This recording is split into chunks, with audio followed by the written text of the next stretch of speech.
안녕하세요. 오늘 뭐 읽지의 맹수지입니다. 나는 재산도 명예도 권력도 다 가졌으나 생애 가장 행복했던 순간은 독서를 통하여 얻었다. 프랑스의 사상가 몽테스큐의 말입니다. 책이 주는 행복감을 느낄 수 있게 해줄 책들을 준비했습니다. 누군가가 갑자기 좋아하는 게 뭔가요? 라고 물으면 여러분들은 선뜻 대답할 수 있으신가요? 아마 내가 진짜 원하는 것을 모르는 분들이 더 많을 텐데요. 꽁꽁 감춰졌던 자신의 진짜 마음을 들여다볼 수 있게 하는 책, 내가 원하는 것을 나도 모를 때입니다. 이 책은 SNS 채널로 150만 명이 넘는 구독자를 보유한 전승환 작가가 다양한 책 속에 담긴 문장을 자신의 경험담과 함께 녹여낸 인문 에세이인데요.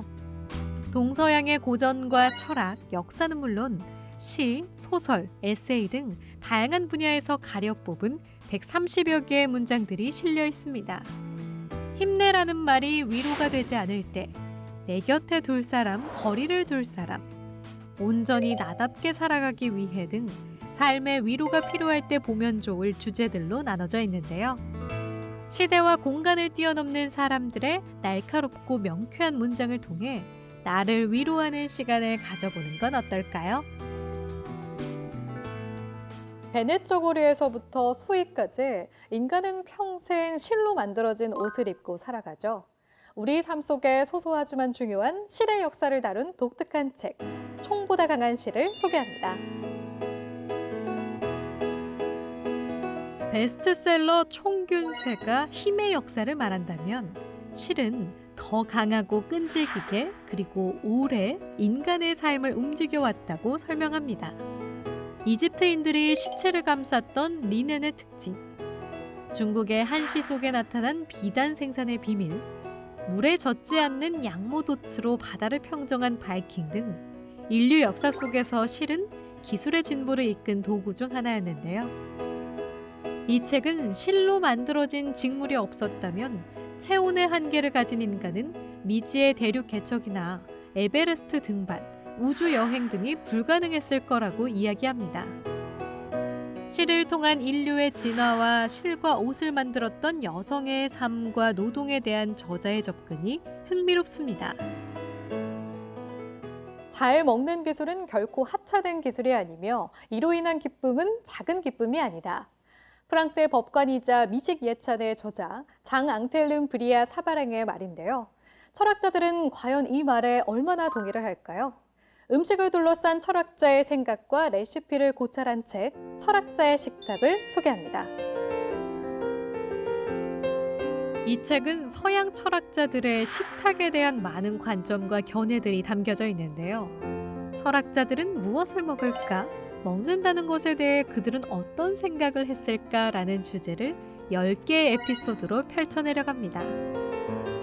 먹는 행위를 깊게 생각하는 일은 권할 만한 일이 아니라고 여겼던 플라톤과 칸트, 식탐은 죄라고 말한 토마스 아퀴나스까지 먹는 행위를 제각기 고찰했던 철학자들의 생각을 만나볼 수 있어 흥미를 더합니다.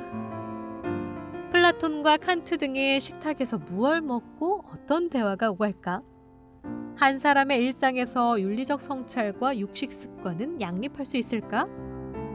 무엇을 먹을지 생각할 때 그건 오롯이 나만의 선택이 될 수 있을까 등 음식에 대한 다양한 주제를 철학적인 접근을 통해 이야기하는 것도 주목할 만한데요. 단순히 먹는 행위를 넘어 음식이 주는 의미에 대해 다시 한번 생각할 수 있는 기회가 될 것 같습니다. 모바일과 인터넷 뱅킹의 발달로 사라질 위기에 처한 종이 통장. 현금이 없어도 경제활동을 가능하게 한 모바일페이 등 새롭게 등장한 기술은 빠른 속도로 금융업을 변화시켰는데요. 금융업의 미래를 예측한 책이 나왔습니다.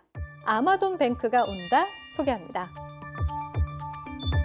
이 책은 아마존을 필두로 한 초대형 플랫폼과 방대한 빅데이터를 가진 IT 기업들이 금융업에 뛰어들고 있는 상황을 분석하는데요.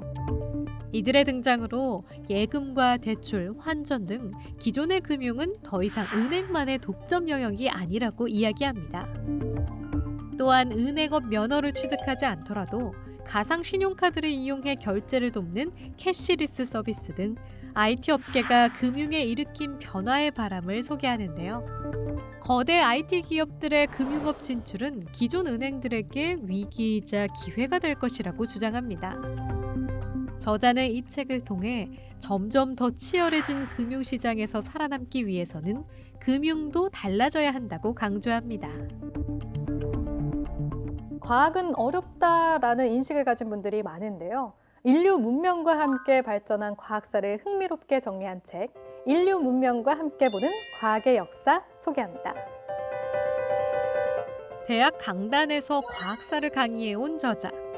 그는 과학사가 과학이라는 테두리 안에서만 논의되는 점이 아쉬웠다고 이야기하는데요. 이 책은 과학의 역사는 인류의 역사와 함께 발전한 영역으로 예술과 문화, 철학 등에 유기적인 영향을 미쳤다고 주장합니다. 숫자를 통해 신의 세계에 다가가려 했던 피타고라스 학파 이야기, 흑사병과 뉴턴의 만유인력의 법칙의 연관성, 산업혁명 이후에 유럽을 휩쓴 실용학문의 대두 등 인류 문명 속에서 과학이 걸어온 발자취를 다양한 사례를 통해 소개하는데요. 저자는 앞으로 더 빠르고 역동적으로 변해갈 우리 사회의 발전을 예측하기 위해서는 과학의 역사를 알아야 한다고 제안합니다.